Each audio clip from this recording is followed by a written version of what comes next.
aquarianradio.com. Aloha, this is Enki.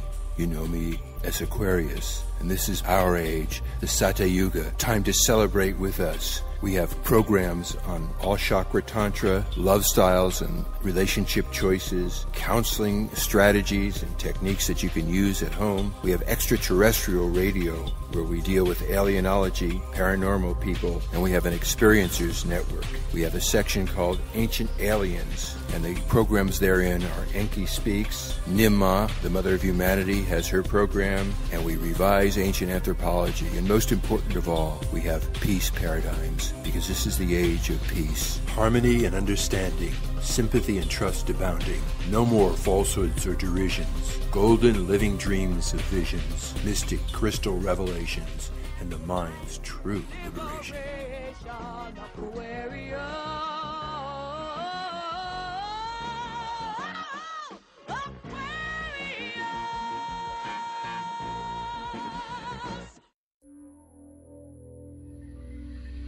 This is Enki.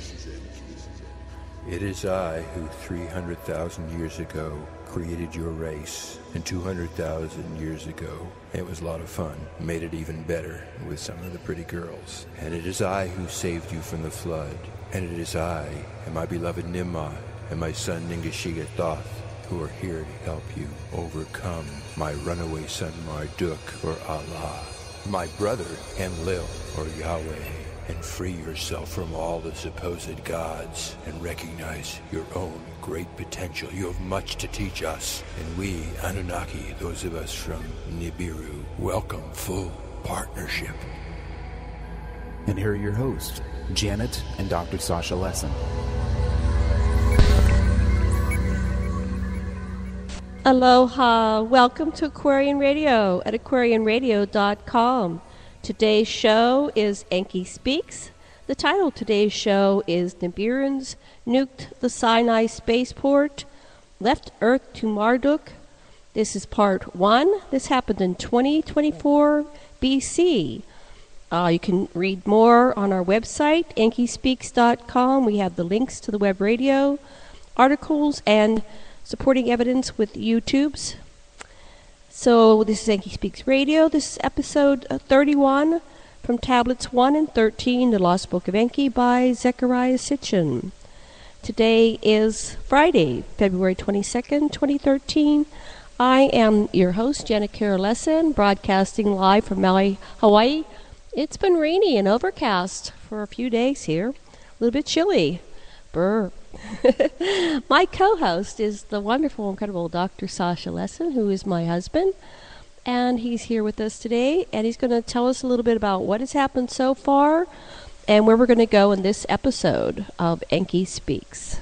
So in looking at the revision of history, as we are now starting to understand it, we've been tracing what happened with the gold mining expedition of the great big Homo sapiens, human guys, from the planet Nibiru to Earth 450,000 years ago, and then the development of a vast gold mining operation, especially in the southeast part of Africa, from 300,000 years ago, when they created a hybrid slave race of Homo erectus and their genes, the Homo sapien genes from Nibiru, and eventually these Nibirans, there's only about 1,000 of them, divided up the world into these different areas controlled by different powerful people from their planet. And what we've been tracing lately is this huge rivalry that's taking place between a Nibiran named Marduk, who at one time had been a pretender to the throne of all Nibiru, but whose sponsors had been overthrown, and so he is trying to reassert himself and become ruler of Earth and probably get back to Nibiru and rule Nibiru. And he's being opposed by Enlil, the guy that becomes Yahweh in the Bible. Marduk, incidentally, ultimately on Earth becomes Allah, and Enlil becomes Yahweh, and we are still involved with the results of the religions these guys from Nibiru started. Islam, Judaism, and Christianity, and we'll go into just how all this came down, but that's what we've been tracing. So Sumer, were in Iraq, where the original settlement was, got wiped out by the flood 13,000 years ago, and so they had to make a new rocket landing place, and they made that on the Sinai Peninsula, that's where it was. And this was run by a guy named Utu, who was working for Yahweh, for Enlil, and Marduk took over Egypt, kicked his younger brother Toth out of the Upper Nile area, and he was his son, and Marduk's son Nabu was coming up from Canaan, getting the cities on the south of what's later going to become the Dead Sea, all rallied up against Utu and the Enlilites, and Marduk is saying, I'm allied with the irregular earthlings because my wife and Nabu are humans, hybrids, earthlings like all you guys, so join my army. And so Enlil and his champion and his heir, Ninurta, and his younger son, Adad, are off in South America making an alternate spaceport on the Nazca Plains. And while that's happening, Inanna tries to take over. Ninurta comes back, reestablishes authority. Nanar builds up Ur as a big commercial center, but it's this relentless drive of Nabu and Marduk. They can see that the space station is about to fold, and so that's when Enlil decides we got to get out of here. And what's more, yes, you'll see in today's lesson, we're going to have to not leave this space station on the Sinai for Marduk, because he can attack Nibiru from that. And so now Marduk starts moving among the Hittites, and this is ordinarily Adad's area. And he totally suborns the Hittites, and they cut off all the trade to Sumer. And Sumer has been dependent on their trade with the Hittites, and so this is it. Boy, are the Enlilites really uptight now. Meanwhile, Marduk's son, Nabu, the prophet, based in Bozippah, which is south of Babylon, brought cities west of the Euphrates, as well as Canaan, against the Enlilite of Sumer. Marduk now cited an oracle he got in a temple in Haran, that he was from Babylon to rule Sumer and all the Nibirans with fiefs in Sumer. Quote, "In my temple let all the Anunnaki gods assemble, and my covenant accept," said he. From Babylon he threatened to Sinai Spaceport. Now Enlil had ordered Ninurta to leave his Elamite legions, that's this cavalry from the mountains, and go back and help with the spaceport in Peru. However, when the Elamites were unsupervised, they just ran amok, and they looted all the cities of Sumer, except, of course, Lagash, which was Ninurta's place. They were loyal to Ninurta. Okay, so now Enlil is really mad that the legions that were supposedly disciplined ran amok. So in a great assembly, Enlil calls all the leaders in his place in Sumer. And Marduk's son, Nabu, is there too. Well, first thing that happens is Nabu accuses Enlil, Utu, and Nergal of it's their fault. They let the Elamites run all over Sumer, but that's just, he doesn't care about that. But what really makes Nabu mad is that the Elamites invaded Marduk's temple in Babylon. Nergal blamed elder brother Marduk and Nabu for the military threat to Sinai that compelled Ninurta to bring the Elamites to Sumer. Enki, Nergal's father, told Nergal to shut up and support Marduk and Nabu or get out. The gods' council broke up in disarray. Okay, so Enlil sent his general, Abraham, and Lot, that's a nephew of Abraham, to go check out the 5 cities in Canaan and see whether they were loyal to Marduk or to Utu and Enlil. And he also sent what the Bible calls angels, Ninurta and Nergal, but they're really just his emissaries to go check on that. So they came back with the information, You know, these cities are all going over to Marduk. Okay, so this is a quote. To a great assembly, counsel to take, Enlil them all summoned. Opposed to Marduk and Nabu, they all were. All the senior Anunnaki except Enki agreed. Leave Earth to Marduk, but keep the spaceport from Nabu. Nuke it. Enki, angry and distraught, the council chambers left. In his heart was Enki smiling. Only he knew where in Africa the weapons were hidden. So did Enki think. For it was he, before Enlil to earth had come, who with Abgal in a place unknown the weapons did hide. That Abgal, to the exiled Enlil, the place disclosed, that to Enki was unknown. Thus it was that, without Enki needing, Enlil to the two heroes, Ninurta and Nergal, the hiding place disclosed. The Anunnaki Council on Earth beamed King Anu on Nibiru. Would he okay the nuking of the spaceport? Would he okay bombing Nabu and his armies in the south end of the sea? Well, Marduk, Enlil said to his father, listen, Dad, King Anu, don't forget, Marduk doesn't just claim to rule Earth. He wants your crown too.